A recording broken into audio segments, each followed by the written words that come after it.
Are you guys ready for our next comic? Yeah, we are. Very, very funny guy. Always get the best parking spot. The very funny Chris Higgins, everybody. Chris Higgins. How are we doing tonight, my friends? I like to bring the ramp up front and make them move the furniture, you know. It causes a nice momentum shift in the room. I like it. I call it my patented, gradual, and awkward stand-up comedy entrance.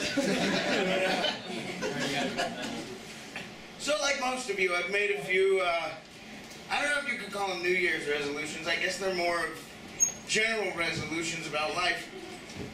One in particular is that I've decided to stop wearing pants. And there's actually a simple reason for this. I've decided it's about time I got stared at for a different reason. So yeah, I have to take the bus down here, as I do when I go most places. It's really the best option for people in my situation, which certainly doesn't make it a better option. But here's my deal. I hate anyone who takes the bus. I hate the idea of the bus and anyone who takes the bus. And here's why. Because when I get on the bus and they have to do that ramp and all that jazz, it takes them a few minutes. And people don't even hide their contempt for the fact that a guy in a wheelchair is fucking up their commute. So after I deliberately take about 15 to 20 minutes to get onto the bus, I usually said, you know, on the way down here, I was sitting there and I said to myself, you know, in this day and age, how can it be that with any group of people would still be that open about their prejudices or whatever? And so I'm sitting out there stewing about this, and about 10 minutes later, another handicapped guy got on the bus. And the first thought that popped into my head was, Jesus Christ, I got a show to do, let's move it along, I don't have time for this.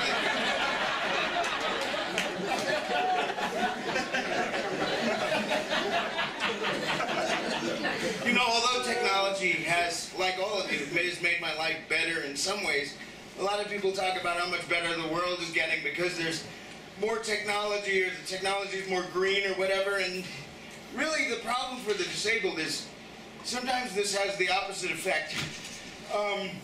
Like if you go into, like, I think it's CVS now, they don't even have like real people that work in the stores. It's all that like self-checkout stuff. And you gotta like put the stuff up there and do it yourself. I'm not very good at doing things myself. So I can't be bothered with that kind of stuff. And basically what I'm telling you is, this is why I shoplift.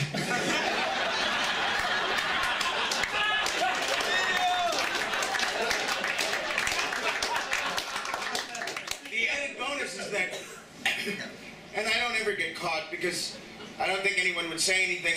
But even if they did, there's only one thing you have to do if you're a dude in a wheelchair and you get caught shoplifting. Cry. Nobody would have any idea what the fuck is going on. They'd start just giving me shit I didn't even want just so I would leave the store. You know, and by the same token, you know, a lot of people hate the cold, you know, particularly the last couple of days. It was really, really cold outside. And the cold doesn't bother me, but another reason why I like it is it's one of the few instances where I can make being disabled profitable. And what I mean by this is if I go outside on a day like yesterday or one of the days before that and sort of put on a jacket or a coat that's maybe not heavy enough for this time of year, if I just park myself on a street corner and look kind of sad, people start giving me change. I've actually made more money doing that than anything else in this last year.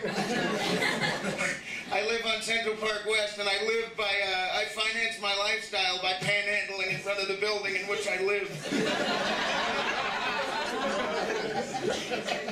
Speaking of making money, I try, like I said, I'm a disabled person, so I can't help but think in terms like that. And from a business perspective, I'm also trying to break into certain avenues, particularly for the disabled, in the name of equality. And this is the reason why I'm starting my own fetish porn company. The company's called Hell on Wheelchairs. And we're working on a number of projects. I say we like there's somebody else doing it. But I have a number of disability-themed projects I've been working on. The first one, which should be coming out soon, you should look for it. It's going to be called Burnin' Rubbers. And then the one after that is very close to my heart. It's a little bit autobiographical. It's going to be called Cerebral Ballsy. And then just so, I don't want to leave anybody out or get accused of being intolerant or whatever, so we're even going to do a gay one.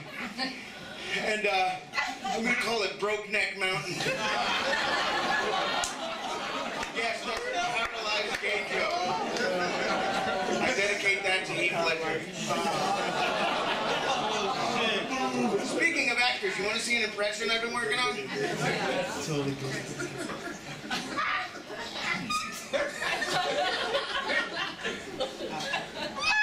Christopher Reeve, ladies and gentlemen. Boo, boo, what? Like, he doesn't fucking care. Don't boo to make yourself feel better, buddy. You're still the one that gets to walk home tonight.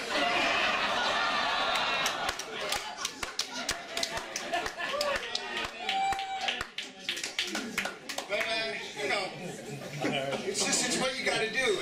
And since I've been starting comedy, it's kind of interesting because the few disabled friends that I do have, and you really can't have many disabled friends because hanging out with the disabled is awful. But some of them, they get inspired by me, but they think that because I tell jokes now, that they're all funny, and they can tell jokes, and they pitch me these horrible jokes for my act. I have a friend of mine that has one eye. He came up to me the other day and he goes, dude, I got an idea for a joke for your act. And all I can think of is, oh, fuck, all right. What do you got? Just go. He goes, why does Helen Keller wear see-through pants? I said, I don't know. He goes, to make lip reading easier. I had two thoughts initially when I heard this joke. One, it doesn't really make sense. Because she was blind, too. She wasn't reading anybody's lips. And secondly, this guy had one eye, I remind you. One eye, and he couldn't come up with one joke about a pirate.